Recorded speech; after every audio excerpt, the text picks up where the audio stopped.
जय स्वामीनारायण। भक्तो जेठ मास में योगिनी नामनी पवित्र और कल्याणकारी एकादशी आवे छे।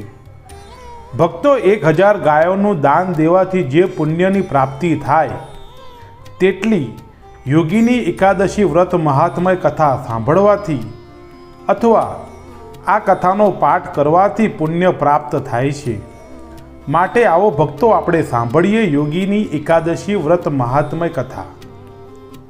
युधिष्ठिर राजा बोल्या कि हे मधु नामना दैत्यने मारनार कृष्ण, मैं जेठ मासना शुक्ल पक्षनी निर्जला एकादशीनु महात्म्य सांभळ्युं, पण जेठ महीनाना कृष्ण पक्षने विषे कया नामनी एकादशी थाय छे ते मने कहो। त्यारे श्री कृष्ण बोल्या कि हे युधिष्ठिर राजा, हूँ व्रतोमां उत्तम व्रत तमारी आगळ कहूँ छूं ते सांभळो। जे एकादशीनुं व्रत सर्व पापोनो क्षय करनारुं, भोग देनारू अने मोक्ष आपनारू छे। हे नरपतिओमां श्रेष्ठ युधिष्ठिर राजा, जेठ महीनाना कृष्ण पक्षने विषे मोटा पापोने मटाड़नारी तथा संसार रूपी समुद्र में डूबेलाओनी पूर्वे नैकारूप बनेला जेठ महीनाना कृष्ण पक्षनी योगिनी एवा नामनी प्रसिद्ध एकादशी छे। हे नरोना अधिपति, योगिनी एवे नामे प्रसिद्ध एकादशी 3 जगत में सार रूप थयेली छे ते सांभळो। पूर्वे शिवजीनी पूजा करनारा अलकापुरीना अधिपति कुबेर नामे प्रसिद्ध यक्षनो हेममाली एवे नामे प्रसिद्ध फूल नावनारो बटुक हतो। ते हेममालिनी ने सुंदर रूपवाड़ी विशालाक्षी नामनी स्त्री हती। वड़ी विशालाक्षी ने विशेष स्नेहवाळा होवाथी कामरूपी पासमां सपड़ाई गयेलो निरंतर शिवनी पूजाना टाणे कुबेर नामना यक्षने सारू फूलोने लावनारो अने एक दिवसे विशालाक्षीनुं मुख जोईने अति मोहित थई गयेलो ते हेमा माली मानस नामना सरोवरमांथी फूलोनो जत्थो लावीने पोतानी स्त्री साथे प्रेममां जोड़ायो, अर्थात प्रेम पासमां बंधाई गयो। तेथी कुबेरने पूजन करवाने ठेकाणे फूल पहोंचाडवा न जता स्त्री साथे श्रृंगार रमवा घेर रह्यो। हे युधिष्ठिर राजा, हवे कुबेरजी देव मंदिर में शिवजीनी पूजा करे छे, तेवामां मध्याह्ननो समय थयो, तेथी फूलनी वाट जुए छे। पण हेममाली बटुक तो घेर स्त्रीनी साथे रमे छे, तेथी फूल चढ़ाववानो वखत जतो रहेवाने लीधे कोप चढ़वाथी यक्षोना राजा कुबेर बोल्या, हे यक्षो, दुष्ट मनवाळो हेममाली बटुक आजे फूल लईने सा सारू आव्यो नथी, एनो निश्चय कर्यो। ए रीते वारंवार कुबेरजी बोल्या।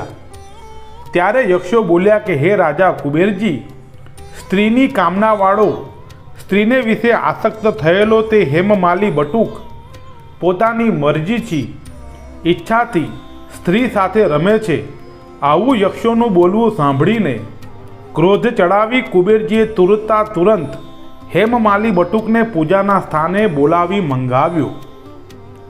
हवे ए हेममाली स्त्रीनी साथे क्रीड़ा करतो हतो, तेवामां यक्षराज कुबेरनुं उतावळुं आमंत्रण जेवुं आव्युं के तरत ज ते वखते ते हेममाली बटुक पण वखतसर फूल न पहोंचाडी शक्यानी वात याद आववाने लीधे भय पामवाथी आकुळ व्याकुळ नेत्रवाळो एकदम ऊभो थई शिवालयनी अंदर जई नमस्कार करीने कुबेरनी आगळ ऊभो रह्यो। ते वखते ते हेममालीने जोवा मात्रमां ज क्रोध आववाथी लालचोड़ नेत्रवाळा कुबेर क्रोधाविष्ट थया।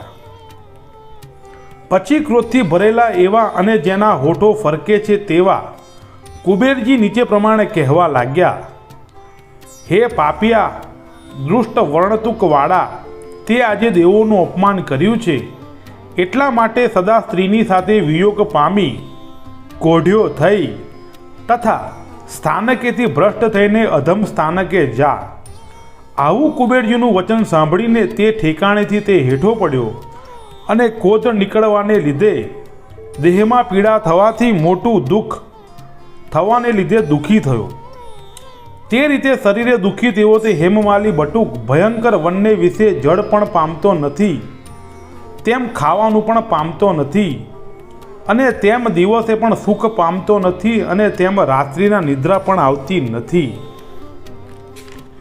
ભક્તો, તેનું એ કારણ છે કે છાયામાં બેસે તો શરીરમાં પીડા થાય છે અને તડકામાં બેસે તો પણ શરીરમાં અત્યંત પીડા થાય છે. તે રીતે દિવસ રાત્રિ જો કે શરીરને વિશે પીડા થાય છે ખરી, તો પણ શંકરની પૂજા કરવાના પ્રતાપથી તેની સ્મરણ શક્તિનો નાશ થયો નથી. એ રીતે જો કે પાપથી પરાભવ પામેલો છે તો પણ સ્મરણ શક્તિને લીધે પોતાના પૂર્વના કર્મને સંભાળતો સંભાળતો વનની અંદર ફરતો હતો. ત્યાંથી પર્વતોમાં ઉત્તમ તેવા કર્મને સાંભળતો સાંભળતો હિમાચલ પર્વત તરફ ગયો.